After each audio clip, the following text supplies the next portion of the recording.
Gas cylinder தட்டுப்பாடுன்னு ஊர் ஊரா கூட்டம் போட்டு பேசிக்கிட்டு இருக்க முட்டாள் திமுக கூட்டங்களே, உங்களுக்கு எல்லாம் என்னையா தெரியுது? 2014 ஐயா நரேந்திர மோடி அவர்கள் பிரதமராக வரைக்கும் 60 ஆண்டுகளுக்கு மேலாக உங்களுடைய காங்கிரஸ் அரசாங்கம் இந்த இந்தியாவை ஆண்டுச்சே.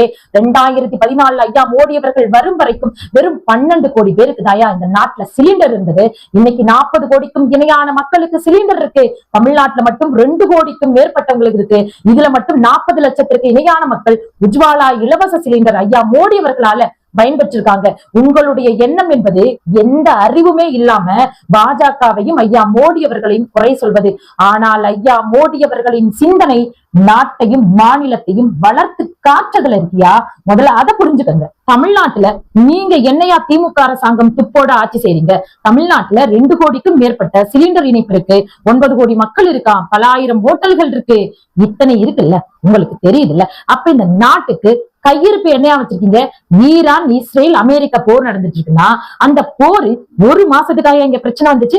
10 நாளையில இங்க கையிருப்பு இல்ல.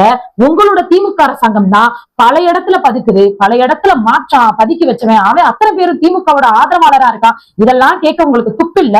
பதுக்குறீங்க, திருடுறீங்க, ஒரு கையிருப்பு வைக்க துப்பு இல்ல. நீங்க எல்லாம் எதுக்கியா நரேந்திர மோடி ஐயாவை பேசுறதுக்கு வந்துட்டீங்க?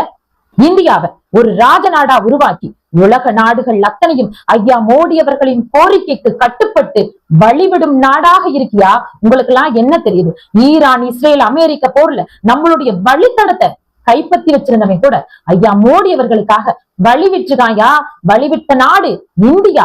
இந்தியாவிற்கு வழிவிட வைத்தவர் ஐயா நரேந்திர மோடி அவர்கள். சரி, உங்களை நாங்க கேட்கிறோம், இந்த திமுகவோட அடிமை கூட்டமே, உங்களுடைய தலைவர், உங்களுடைய முதலமைச்சர் இப்ப ஈரான்ல அமெரிக்கால இஸ்ரேல பேசி போரை நிறுத்தி இங்க வரவேண்டிய கச்சா எண்ணெய் கப்பல்களை வர வைக்க முடியுமா?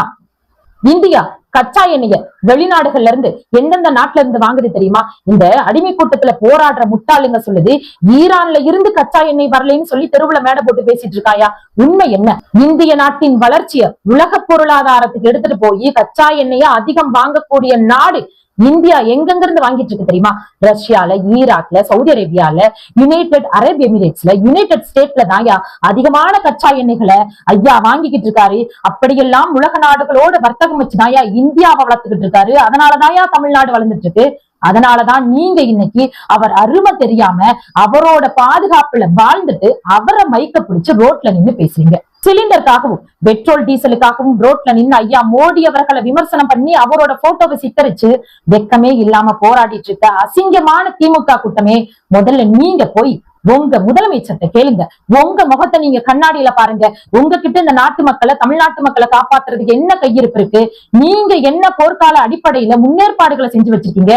உங்ககிட்ட என்ன கையிருப்பு இருக்குன்றதை கேட்டுட்டு உங்க மூஞ்சிய கண்ணாடியில நீங்களே பார்த்துட்டு முடிஞ்சா உங்களை நீங்களே காரி துப்பிட்டு வந்து வேணா பாஜகவையும் ஐயா வாழும் தேச தந்தை இறையருள் அவதாரம் ஐயா நரேந்திர மோடி அவர்களை விமர்சனம் பண்ணுங்க. தன் சொந்த நாட்டை வளர்த்து காட்டின ஒரு மகான கேள்வி கேட்கிறீங்களேடா.